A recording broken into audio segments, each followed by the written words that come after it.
Piotr Zielinski harus menepi setelah mengalami cedera saat laga Inter kontra Monza. Gelandang asal Polandia itu hanya bertahan 3 menit di lapangan sebelum Simone Inzaghi terpaksa menariknya keluar.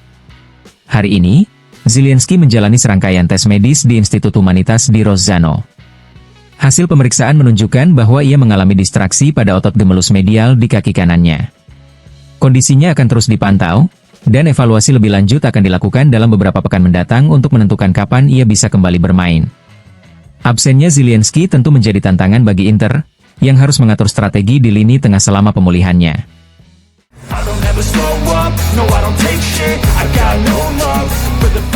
Kembalinya Yann Sommer ke skuad Inter Milan memunculkan persaingan baru di bawah mister gawang dengan Josep Martinez. Menurut laporan Corriere della Sera, kiper asal Swiss itu siap bermain, sementara pelatih Simone Inzaghi tidak menjadikan rotasi kiper sebagai prioritas utama.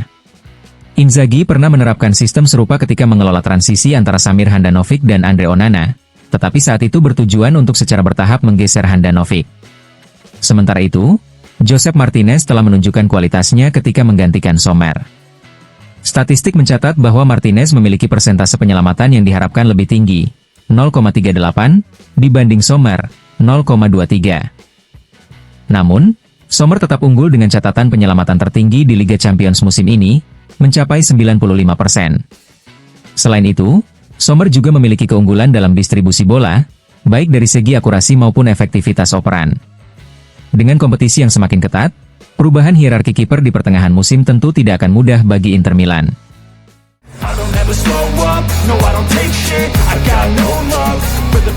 Menjelang laga Inter Milan kontra Feyenoord, Lautaro Martinez dan Stefan de Vrij absen dari sesi latihan pagi karena mengalami kelelahan.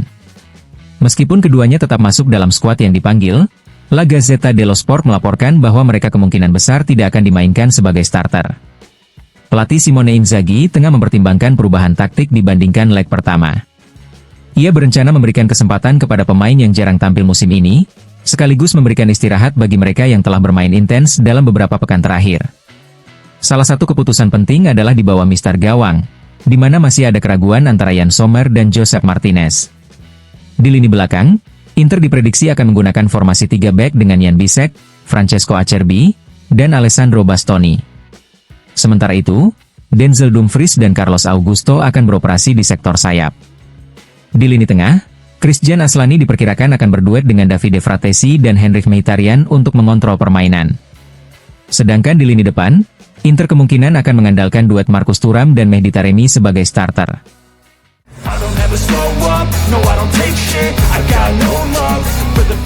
Hasil tes medis yang dilakukan hari ini mengonfirmasi kekhawatiran yang muncul sejak Sabtu malam, saat Piotr Zielinski terpaksa meninggalkan lapangan hanya beberapa menit setelah masuk dalam laga Inter kontra Monza. Gelandang asal Polandia itu mengalami cedera otot kembar medial di kaki kanannya, yang menurut laporan Sky Sport akan membuatnya absen setidaknya selama 1,5 bulan. Zielinski diperkirakan baru bisa kembali bermain antara akhir April dan awal Mei. Absennya Zielinski menjadi pukulan bagi Inter Milan dan pelatih Simone Inzaghi, yang kini harus mencari solusi dengan melakukan rotasi di lini tengah. Dengan jadwal padat yang masih harus dijalani, kehilangan pemain berpengalaman seperti Zielinski tentu akan menjadi tantangan tersendiri bagi Nerazzurri dalam menjaga performa mereka di berbagai kompetisi.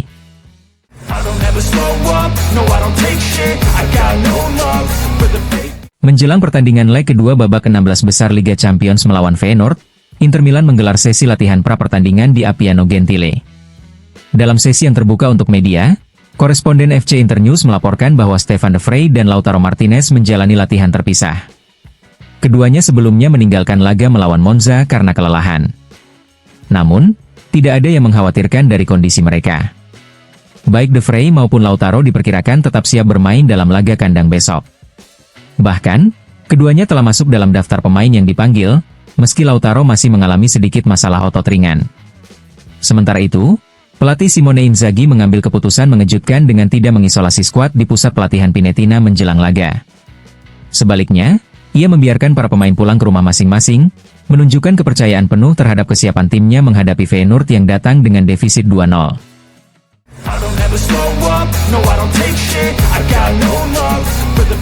Nico Paz telah memberikan lampu hijau untuk bergabung dengan Inter Milan musim depan.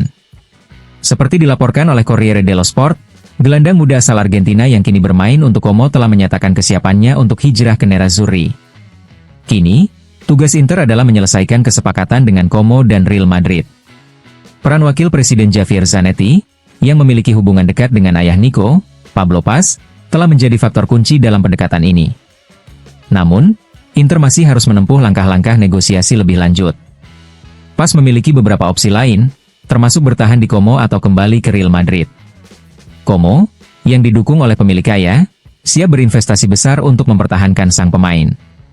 Sementara itu, Real Madrid memiliki klausul pembelian kembali dengan harga yang meningkat seiring waktu, 9 juta euro pada 2025, 10 juta euro pada 2026, dan 11 juta euro pada 2027. Como juga dapat menawarkan angka antara 20 hingga 25 juta euro untuk menghapus hak opsi Madrid atas sang pemain. Inter kini harus bernegosiasi di dua sisi, dengan Como dan Real Madrid untuk mendapatkan jasa Nico Paz. Pemain berusia 19 tahun ini dinilai memiliki potensi besar oleh manajemen Oaktree, yang ingin membangun tim dengan talenta muda berkualitas. Selain itu, pelatih Simone Inzaghi juga sangat mengapresiasi kemampuan taktis Paz, yang dapat menjadi tambahan berharga di lini tengah Nerazzurri sebagai gelandang serang kreatif.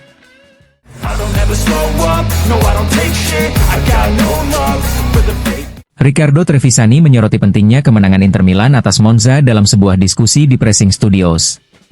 Ia menekankan bahwa di tengah jadwal padat Liga Champions, banyak klub besar seperti Atletico Madrid, Bayern Munich, Bayer Leverkusen, dan Borussia Dortmund mengalami kekalahan di kandang sendiri. Bahkan Real Madrid pun tumbang di laga pertama mereka. Namun, berbeda dengan tim-tim tersebut, Inter mampu bangkit dan meraih kemenangan, yang menurut Trevisani merupakan pertanda positif bagi skuad asuhan Simone Inzaghi. Terkait insiden wasit dalam pertandingan melawan Monza, Trevisani menilai bahwa gol ketiga Inter yang memastikan kemenangan 3-2 adalah sah. Ia menyoroti bahwa Kyriakopoulos, pemain yang terlibat dalam insiden tersebut, bahkan tidak melakukan protes setelah terjadi kontak fisik. Hal ini memperkuat keyakinannya bahwa keputusan wasit sudah tepat.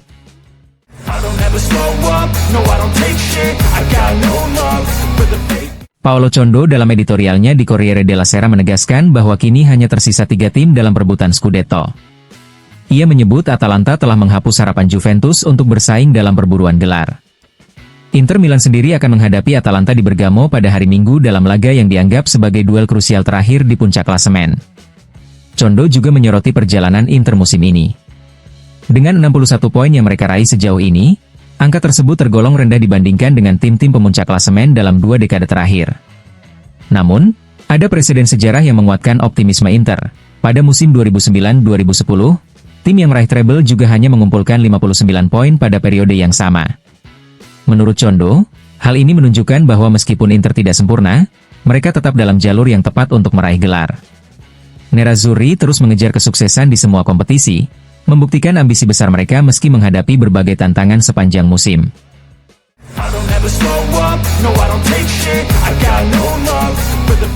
Beppe Bergomi memberikan analisis mendalam tentang performa Inter Milan musim ini dalam sebuah diskusi di Sky Sport, dengan fokus pada aspek pertahanan.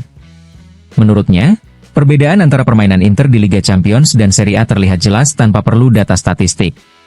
Bergomi menyoroti laga melawan Manchester City, Arsenal, Leipzig, dan Leverkusen sebagai contoh pertandingan yang memaksa Inter bermain dengan strategi berbeda. Menghadapi tim-tim ofensif seperti itu, Inter harus mengandalkan penguasaan bola sebelum akhirnya menunjukkan soliditas pertahanan mereka. Namun, ketika bermain lebih maju, seperti yang terlihat dalam kebobolan melawan Monza, Inter kesulitan karena kurangnya kecepatan di lini belakang. Ia juga mengkritik performa Calhanoglu dalam akselerasi dan pemulihan bola. Selain membahas Inter, Bergomi juga menyinggung Napoli yang dinilainya sebagai tim kuat dan terlatih dengan baik. Ia menilai pemain seperti Romelu Lukaku, Scott McTominay, dan Alessandro Buongiorno memiliki keunggulan fisik yang cocok untuk sepak bola Italia. Meski skuad telah berkembang, Bergomi menyebut kepergian Vichak Kvaratskhelia sebagai potensi kehilangan besar bagi Napoli. Ia juga memuji dampak cepat Antonio Conte dalam 15 hari pertamanya sebagai pelatih Napoli. Kemenangan atas Juventus yang saat itu berada di posisi ke-7 membuktikan kapasitasnya. Bergomi menekankan bahwa Napoli harus percaya pada Conte karena tim memiliki kualitas pemain yang cukup, seperti Gilmour, Billing, Juan Jesus, hingga Okafor yang mengalami peningkatan performa signifikan. Dengan keberadaan pemain seperti Simeone, Raspadori, dan Neres, Napoli berpotensi tampil lebih baik di sisa musim ini. I don't ever slow up, no I don't take shit, I got no love for the fake. Rencana pembangunan stadion baru di San Siro menghadapi risiko besar untuk gagal total. Seperti dilaporkan La Repubblica, pertemuan antara Inter, AC Milan, dan pemerintah kota Milan dijadwalkan berlangsung sore ini dalam upaya menyelamatkan proyek tersebut dari kehancuran. Namun, Corriere della Sera mengungkapkan kekhawatiran wali kota Milan, Giuseppe Sala, mengenai keterlambatan pengajuan dokumen yang seharusnya diserahkan oleh kedua klub kepada pemerintah kota. Dalam suratnya, Sala menyoroti ketidaksepakatan antara Inter dan Milan terkait proposal pembelian stadion, yang tampaknya masih belum terselesaikan dalam waktu dekat. Bagi Sala, aspek waktu menjadi faktor krusial dalam proyek ini. Ia menekankan bahwa dengan kompleksitas regulasi dan prosedural yang ada, pemerintah kota membutuhkan kepastian dan perencanaan matang sebelum mengambil keputusan mengenai masa depan San Siro. Jika keterlambatan terus berlanjut, nasib proyek stadion baru ini bisa semakin tidak menentu.